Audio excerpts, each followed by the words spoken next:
Selamat pagi. Ya, Iya, selamat pagi, Ci. selamat pagi. Terima kasih untuk teman-teman yang sudah hadir tepat waktu. Jadi kuliah hari ini hanya pelengkap. Saya ingin sedikit memberikan pencerahan kepada teman-teman.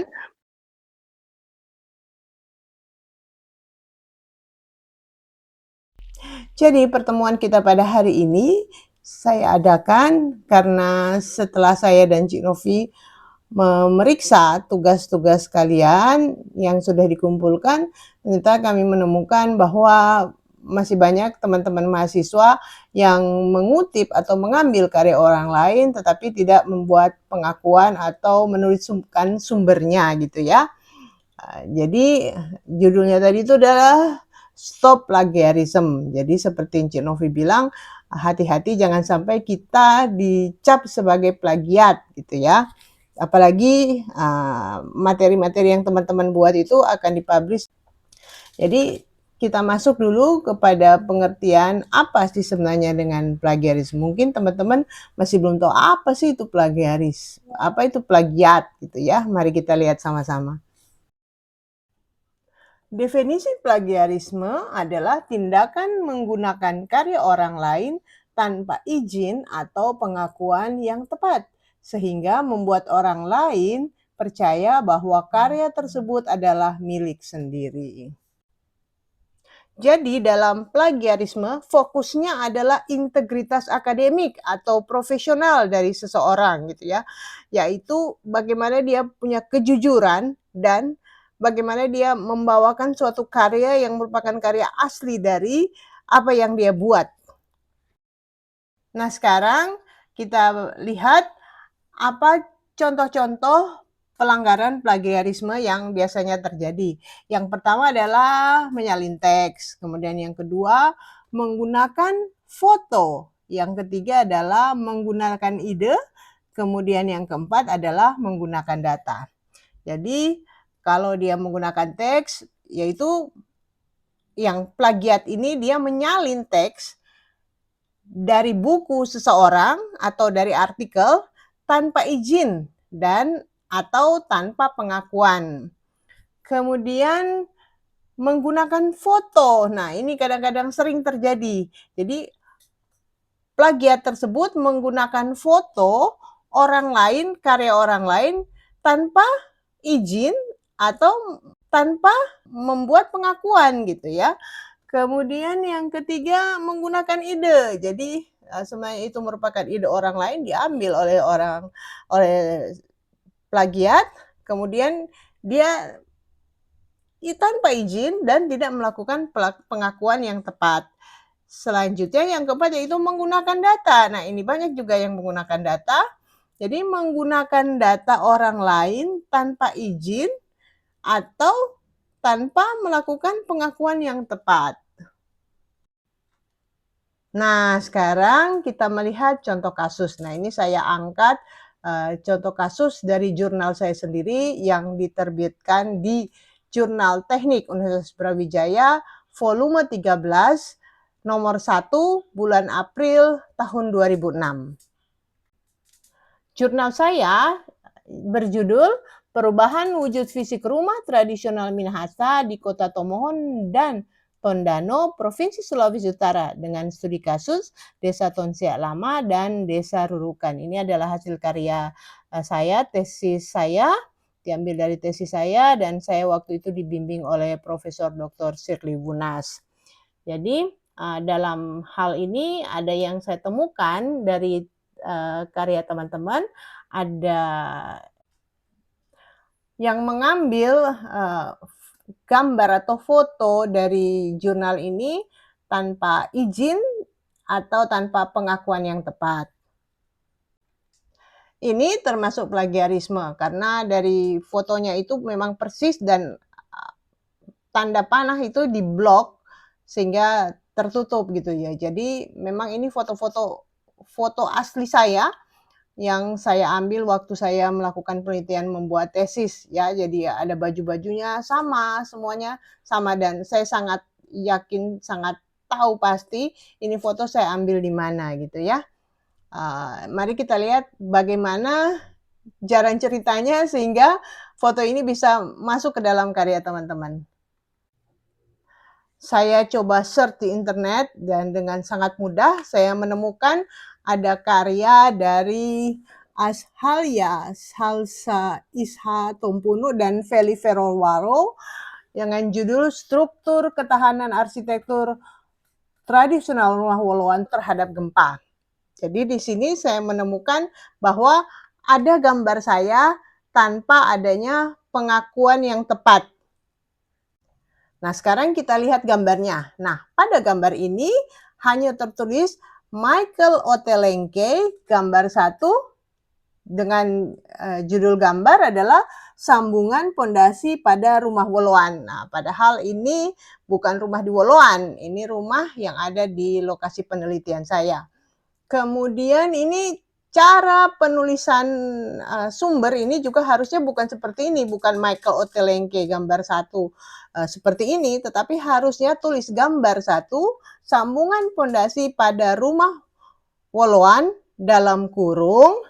Misalnya ini benar-benar gambar dari Michael Ottolenghi, yang mungkin gambar yang di sebelah kiri itu adalah gambarnya Michael Ottolenghi, itu harusnya ditulis dengan redaksional seperti ini.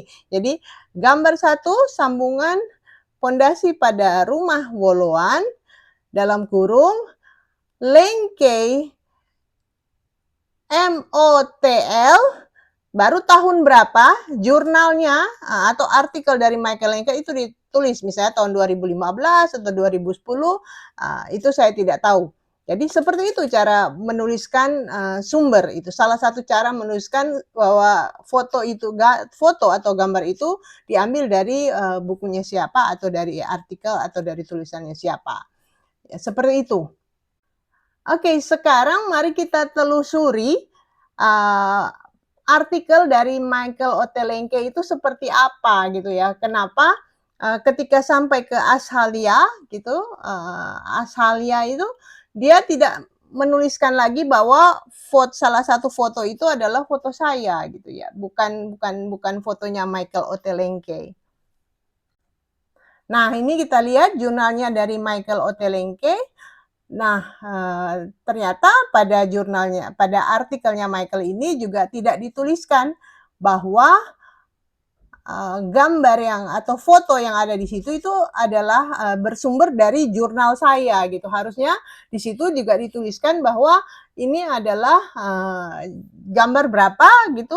Kemudian misalnya dia mau pakai itu sebagai sambungan tiang dan pondasi pada rumah tradisional Minahasa di Desa Rurukan, baru dia harus taruh dalam kurung Hari Mude tahun 2006 baru ditutup kurung. Jadi harusnya seperti itu, ada etikanya. Apakah dia salah satu cara adalah menulis seperti itu atau juga dengan membuat catatan kaki. Jadi misalnya terserah bagaimana cara penulisan catatan kaki, apa dikasih kode 1 atau kode 2 gitu atau kode sesuai dengan urutan gambar.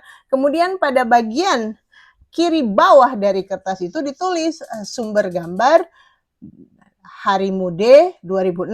Harusnya seperti itu. Jadi orang yang membaca itu tahu bahwa itu bukan gambar, bukan foto milik asli dari Michael Ottolenghi, tetapi itu gambar dari jurnal sebelumnya yang dia mengutip.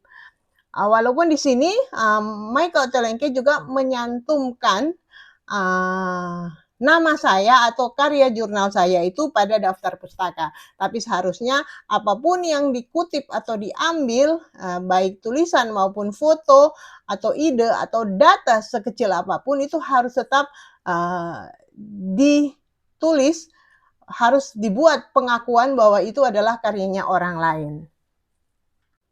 Jadi kalau kita telusuri kasus plagiat ini, ada kemungkinan Azhalia tidak paham atau tidak tahu bahwa gambar itu adalah foto yang diambil dari jurnal saya. Jadi di sini yang lalai itu adalah Michael Lengkei yang tidak menuliskan atau membuat pengakuan bahwa itu adalah diambil atau dikutip dari jurnal saya gitu ya. Seharusnya kalau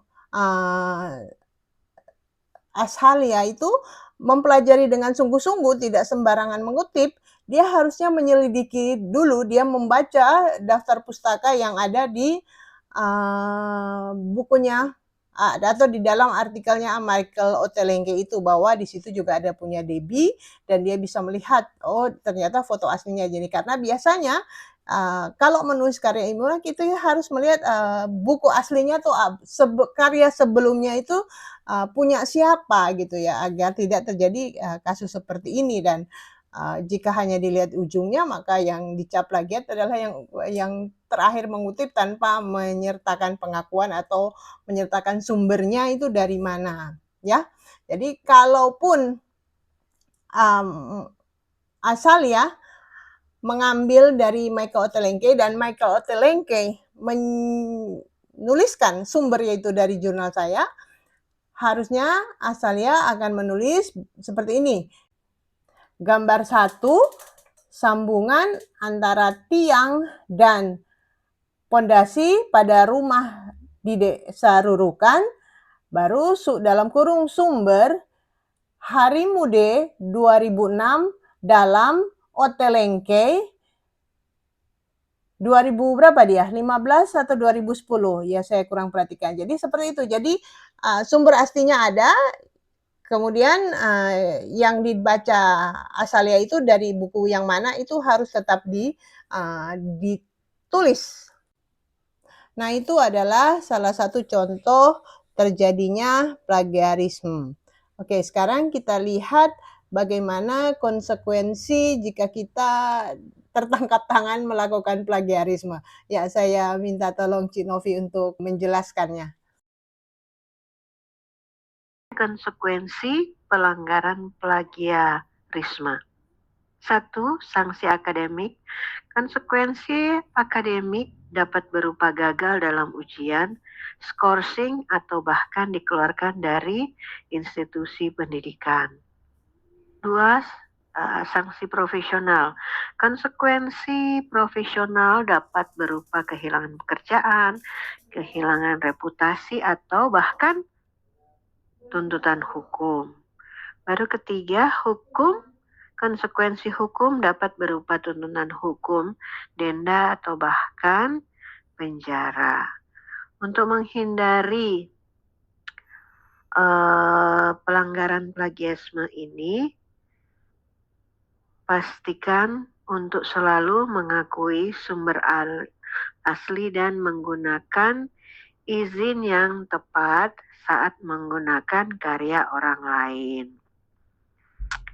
Jadi seperti yang Nji selalu ingatkan, bahwa setiap kita mengambil karya orang lain itu sebaiknya dicantumkan sumbernya, supaya kita tidak dicap sebagai pencuri atau istilah kerennya plagiat.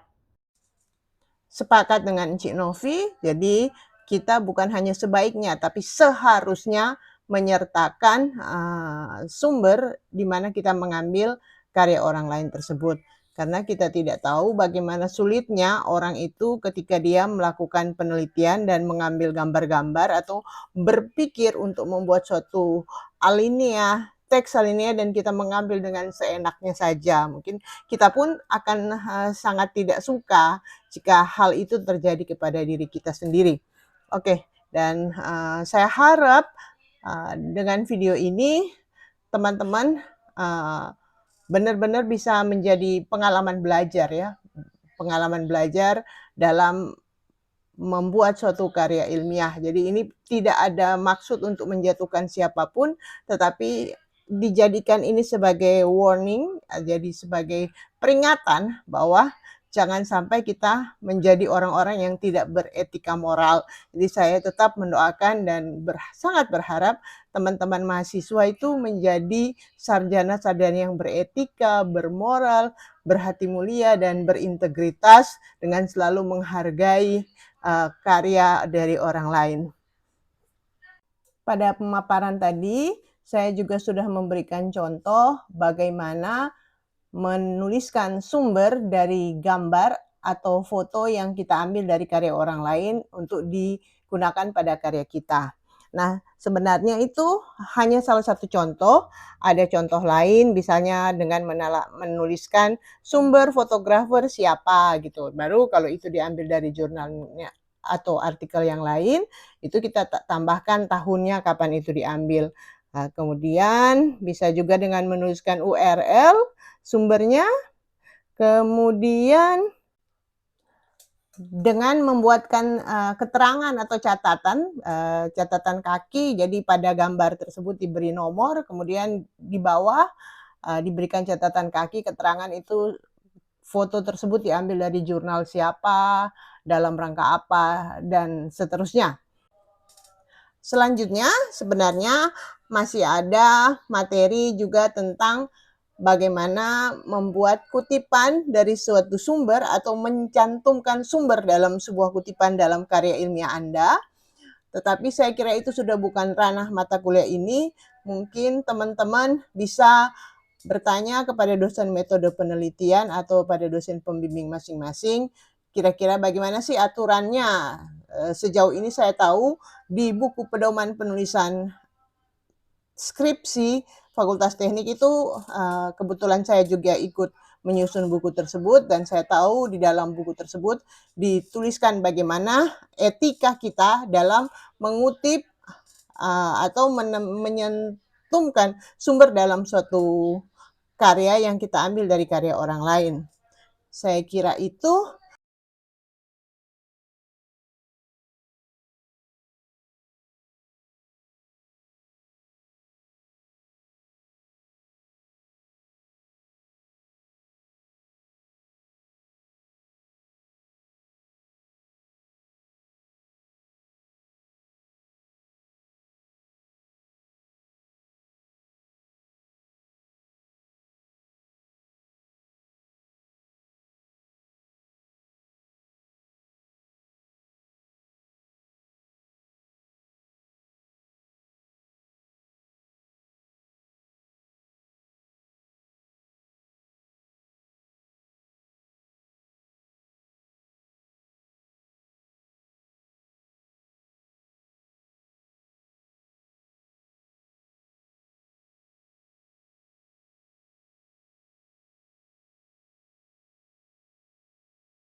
sebagai closing, saya mengingatkan kepada teman-teman untuk tugas-tugas selanjutnya atau karya-karya kalian selanjutnya, jangan lupa membuat pengakuan yang benar jika mengambil karya orang lain atau menuliskan sumbernya dengan cara yang benar.